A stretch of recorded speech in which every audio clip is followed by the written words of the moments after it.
ओम नमो भगवती वासुदेवाय नमो। नमस्कार बंधुगण आपण मानकु आम यूट्यूब चैनल को स्वागत।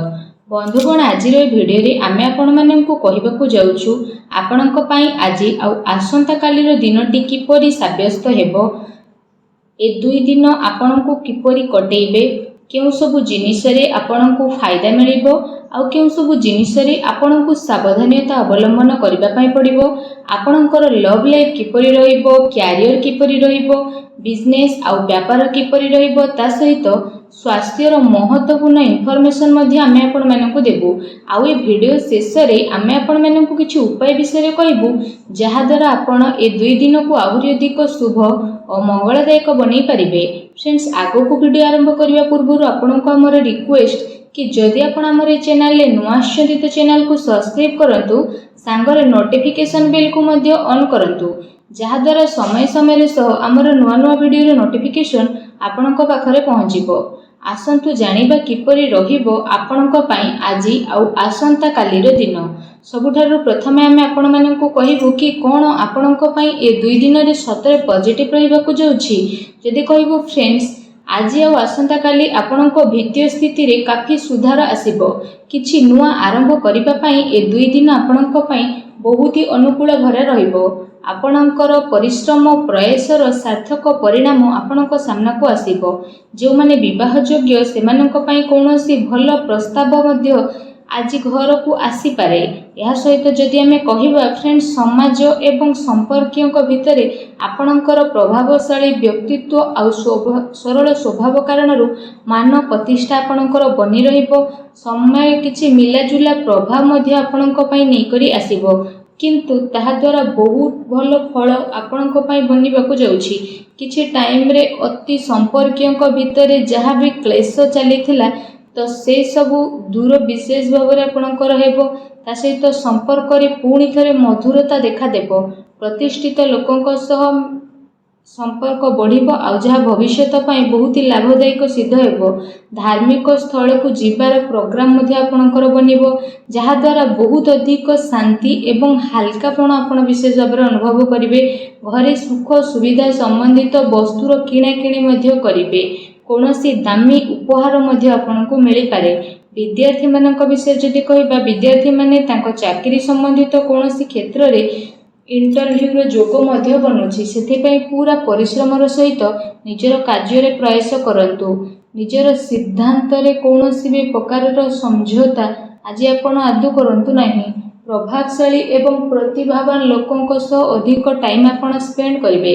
एहा द्वारा आपणकर आत्मबल एवं आत्मविश्वास रे वृद्धि हेबो तथा नकारात्मक विचार मध्ये आपणकर दूर हेबो। भाग्य ठारू अधिक आपण आपणक कर्म उपरे विश्वास रखंतु। दिन आपणक पई आज बहुत ही भल रहिबो। आसंतु जानिबा आपणक पई कोन नेगेटिव रहिबो। जदि कहबा कोनोसी पारिवारिक कथावार्ता को नै भाई भौणी भितर लड़ाई झगड़ा होई पारे। घरर वृद्ध लोकों द्वारा सम्मान को खराब हेबाटू आपण बंचई रखंतु। ता सहित धर्म ना रे केही आपणकर नुकसान मध्ये करि पारे, सेथि पई आपण सावधान रहंतु। घरर कोनोसी वृद्ध लोकों स्वास्थ्य को लेके आपणकर चिंता रहिबो। डॉक्टर को पाखक मध्ये आपण जाई पारती। एहा सहित जदि कहिबा आपणको आपणकर स्वभाव रे ईगो को खत्म करबा पई पड़िबो, जहा द्वारा जहा भी सब प्रॉब्लम थिला सब प्रॉब्लम रे सॉल्व हेबो। कोनोसी भी योजना उपरे काम करबा पूर्वरु आपण विचार थरे करि नियंतु। कोनोसी दुखद समाचार मिलिबा कारणरू किछि टाइम रे आपणको मन रे उदासी आ नकारात्मक विचार मध्ये आसी पारे, किंतु आपण शीघ्र ही से सबरु बाहर को बाहरिबे। विद्यार्थी वर्ग पाठ पढ़ा अपेक्षा फालतू कथाबार्ता रे ध्यान केंद्रित करिवे। निजर महत्वपूर्ण कागज पत्र को बहुत ही अधिक संभाली के रखंतु, काहेकि ना जदि हजि जीवो तो मिलिबा बहुत ही कष्ट साध्य हेबो। घरे छोट कथा रे अकारण रे चिंता उत्पन्न हेबो, सेथि पई अधिक क्रोध करिबा ठारू दूरी रुहंतु। सामाजिक गतिविधि रो अधिक ध्यान न देई कि किछि अति संपर्कीय लोक आपणक उपरे नाराज होई पारंती, किंतु एक कथा उपरे ध्यान न देई आपण आपणकर कर्म उपरे लागि रखंतु। घरर वरिष्ठ लोकंकर मान सम्मान अवश्य बनिकी रखंतु। आसंतु जानिबा आपणकर लव लाइफ किपरि रहिबो। तो जीवन साथींकर भावनार आपण सम्मान करंतु। एहा द्वारा संबंध आहुरी अधिक मजबूत हेबो। ପ୍ରେମ ସମ୍ବନ୍ଧ ଆପଣଙ୍କର ମର୍ଯ୍ୟାଦାପୂର୍ଣ୍ଣ ରହିବ। କୌଣସି ବିପରୀତପୂର୍ଣ୍ଣ ଲିଙ୍ଗୀ ଅଚାନକ ମିଳିବା କାରଣରୁ ଆପଣଙ୍କୁ ଆଶ୍ଚର୍ଯ୍ୟଜନକ ପ୍ରସନ୍ନତା ମଧ୍ୟ ଅନୁଭବ ହେବ। ଘର ପରିବାରର ବାତାବରଣ ବହୁତ ହି ସୁଖଦପୂର୍ଣ୍ଣ ରହିବ। ପତି ପତ୍ନୀଙ୍କ ଆପୋଷିକ ସହଯୋଗ ଆପଣଙ୍କ ଘରେ ସୁଖ ଶାନ୍ତି ବନେଇକି ରଖିବ। ପ୍ରେମ ସମ୍ବନ୍ଧରେ ଆଗକୁ ଆସୁଥିବା ଟାଇମରେ ବିବାହରେ ପରିଣତ ହେବାର ପୂର୍ଣ୍ଣ ରୂପରେ ଯୋଗ ବନୁଛି। ଜୀବନ ସାଥୀଙ୍କର ଆପଣଙ୍କୁ ଏବଂ ଆପଣଙ୍କ କାର୍ଯ୍ୟରେ ପୂର୍ଣ୍ଣ ରୂପରେ ସହଯୋଗ ମଧ୍ୟ ମିଳିବ ତଥା ଘରେ ମଧ୍ୟ ଆପଣଙ୍କର ସକାରାତ୍ମକ ବାତାବରଣ ବନି ରହିବ।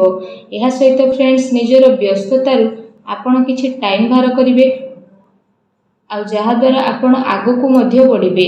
ପରିବାରରେ ପିଲାଙ୍କ ପାଇଁ ଆପଣଙ୍କ ସମୟ ମଧ୍ୟ ଦେବେ, ଯାହାଦ୍ୱାରା ପରିବାରରେ ଆପଣଙ୍କର ରେସ୍ପେକ୍ଟ ଆହୁରି ଅଧିକ ବଢ଼ି ମଧ୍ୟ ଯିବ। ଆସନ୍ତୁ ଜାଣିବା 2 ଦିନରେ ଆପଣଙ୍କର ବ୍ୟବସାୟ କିପରି ରହିବ। ଯଦି କହିବା ବ୍ୟବସାୟରେ ଏବେ ବର୍ତ୍ତମାନ ପରିସ୍ଥିତିର ପ୍ରଭାବ ବନୁଅଛି। ଧନ ସମ୍ବନ୍ଧିତ ଲେଣ ଦେଣରେ ବହୁତ ଅଧିକ ଆପଣ ସାବଧାନ ହୋଇକି ରୁହନ୍ତୁ, କାରଣ ଧୋକା ହେବାର ସମ୍ଭାବନା ମଧ୍ୟ ବନୁଛି। ଚାକିରି ପେଶା ବ୍ୟକ୍ତିଙ୍କର ଅଫିସର ମାହୋଲ ବହୁତ ହିଁ ଶାନ୍ତିପୂର୍ଣ୍ଣ ବନିକି ରହିବ। କାର୍ଯ୍ୟକ୍ଷେତ୍ରରେ ଯଦି କୌଣସି ପ୍ରକାରର ନିବେଶ କରିବା ପାଇଁ ଚାହୁଁଛନ୍ତି ତ ବିଶେଷ ଭାବରେ ସେସବୁ କାର୍ଯ୍ୟକୁ ବହୁତ ଗମ୍ଭୀରତାର ସହ ଆପଣ କରିବେ। ଏହାଦ୍ୱାରା ଆପଣଙ୍କୁ ବହୁତ ହି ଭଲ ରେଜଲ୍ଟ ପ୍ରାପ୍ତ ହେବ। ଦିନ ଆପଣଙ୍କ ପାଇଁ ବହୁତ ହି ଭଲ ରହିବ। ଚାକିରିରେ ନୂଆ ସମ୍ଭାବନା ମିଳିବାର ଆଶା ରହିଛି। ଏହା ସହିତ କାର୍ଯ୍ୟକ୍ଷେତ୍ରରେ ଅନ୍ୟର ହସ୍ତକ୍ଷେପ ଦ୍ୱାରା କର୍ମଚାରୀଙ୍କ ଭିତରେ ମତାନ୍ତର ହୋଇପାରେ, ସେଥିପାଇଁ ନିଜର ନିର୍ଣ୍ଣୟକୁ ପ୍ରାଥମିକତା ଦିଅନ୍ତୁ ତଥା ବ୍ୟବସାୟିକ ଗତିବିଧିରେ ନିଜର କଡ଼ା ନଜର ରଖନ୍ତୁ। ଏହା ସହିତ ଚାକିରି ପେଶା ବ୍ୟକ୍ତିମାନେ ଅଫିସରେ ପଲିଟିକ୍ସର ଶିକାର ହୋଇପାରନ୍ତି, ତେଣୁ ଟିକେ ସାବଧାନ ରୁହନ୍ତୁ। ଏହା ସହିତ ଏ ଦିନରେ ଆପଣ କୌଣସି କାରଣରେ କାର୍ଯ୍ୟକ୍ଷେତ୍ରରେ ଅଧିକ ଟାଇମ ଦେଇପାରିବେ ନାହିଁ, କିନ୍ତୁ ସହଯୋଗୀ ଆଉ କର୍ମଚାରୀଙ୍କର ଉଚିତ ସପୋର୍ଟ ଆପଣଙ୍କୁ ମିଳିବ। ଚାକିରି ପେଶା ବ୍ୟକ୍ତିବିଶେଷଙ୍କୁ ନିଜର ଉଚ୍ଚ ଅଧିକାରୀଙ୍କର ପୂର୍ଣ୍ଣ ରୂପରେ ସହଯୋଗ ପ୍ରାପ୍ତ ହେବ ଏବଂ ବ୍ୟବସାୟିକ କ୍ଷେତ୍ରରେ ଆପଣଙ୍କର କାର୍ଯ୍ୟକ୍ଷମତାରେ ବହୁତ ଅଧିକ ସଫଳତା ମିଳି ମଧ୍ୟ ଯିବ। ସେଥିପାଇଁ ପ୍ରତ୍ୟେକ କାର୍ଯ୍ୟକୁ ଆପଣ ବିଶେଷ ଭାବରେ ବହୁତ ଗମ୍ଭୀରତାର ସହ କରନ୍ତୁ। ଚାକିରି ପେଶା ବ୍ୟକ୍ତିଙ୍କୁ ତାଙ୍କର କାର୍ଯ୍ୟକ୍ଷମତା ପାଇଁ ପ୍ରୋତ୍ସାହନ ପ୍ରାପ୍ତ ହେବ, ଯାହାଦ୍ୱାରା ସେମାନଙ୍କ ମନ ବହୁତ ହି ପ୍ରସନ୍ନ ମଧ୍ୟ ରହିବ। ଆସନ୍ତୁ ଜାଣିବା ଆପଣଙ୍କର ସ୍ୱାସ୍ଥ୍ୟ କିପରି ରହିବ। ଯଦି କହିବେ 2 ଦିନରେ ଆପଣଙ୍କ ସ୍ୱାସ୍ଥ୍ୟ ବହୁତ ହି ଉତ୍ତମ ରହିବ ତଥା ଆପଣ ଊର୍ଜାରେ ଭରପୁର ରହିବେ। ଆପଣ ନିଜେ ନିଜକୁ କାଫି ସୁଖୀ ଆଉ ଚିନ୍ତାମୁକ୍ତ ମଧ୍ୟ ଅନୁଭବ କରିବେ। ତା ସହିତ ଏ ଦିନର ସମୟ ସ୍ୱାସ୍ଥ୍ୟ ଦୃଷ୍ଟିରୁ ବହୁତ ହି ଭଲ ସମୟ ରହିବାକୁ ଯାଉଛି। ଏହା ସହିତ ଯଦି କହିବା ନିଜର ସ୍ୱାସ୍ଥ୍ୟକୁ ଆହୁରି ଅଧିକ ଭଲ ରଖିବା ପାଇଁ ଆପଣ ପ୍ରତ୍ୟେକ ଦିନ ଯୋଗ କରନ୍ତୁ, ବ୍ୟାୟାମ କରନ୍ତୁ ଏବଂ ସୁସ୍ଥ ରୁହନ୍ତୁ। ଆସନ୍ତୁ ଜାଣିବା ଏ 2 ଦିନରେ ଆପଣଙ୍କ ପାଇଁ କ'ଣ ବିଶେଷ ଉପାୟ ରହିଛି। ଆମେ ଆପଣମାନଙ୍କୁ ଯେଉଁ ଉପାୟ ବିଷୟରେ କହିବାକୁ ଯାଉଛୁ, ଏ ଉପାୟ ଆପଣ ସନ୍ଧ୍ୟା ସମୟରେ କରିପାରିବେ। ବିଶେଷ ଭାବରେ ଯଦି ଆମେ ଆପଣମାନଙ୍କୁ କହିବୁ କି ଆପଣମାନେ ବିଶେଷ ଭାବରେ ସନ୍ଧ୍ୟା ସମୟରେ ଘରର ଈଶାନ କୋଣ ଅର୍ଥାତ୍ ଘରର ଉତ୍ତର ପୂର୍ବ କୋଣରେ ଏବଂ ଘରର ପୂଜା ସ୍ଥଳରେ ଆପଣମାନେ ଗୋଟେ ଘିଅର ଦୀପଟିଏ ପ୍ରଜ୍ୱଳନ କରନ୍ତୁ। ଏହାଦ୍ୱାରା ମାନସିକ ଭାବରେ ଆପଣଙ୍କୁ ଶାନ୍ତି ମିଳିବ ଆଉ ନକାରାତ୍ମକ ଶକ୍ତିର ମଧ୍ୟ ବିନାଶ ହେବ। ଭିଡ଼ିଓ କେମିତି ଲାଗିଲା କମେଣ୍ଟ କରିକି ଜଣାନ୍ତୁ। ଚ୍ୟାନେଲରେ ନୂଆ ଆସିଥିଲେ ଚ୍ୟାନେଲକୁ ସବସ୍କ୍ରାଇବ୍ କରନ୍ତୁ। ଧନ୍ୟବାଦ।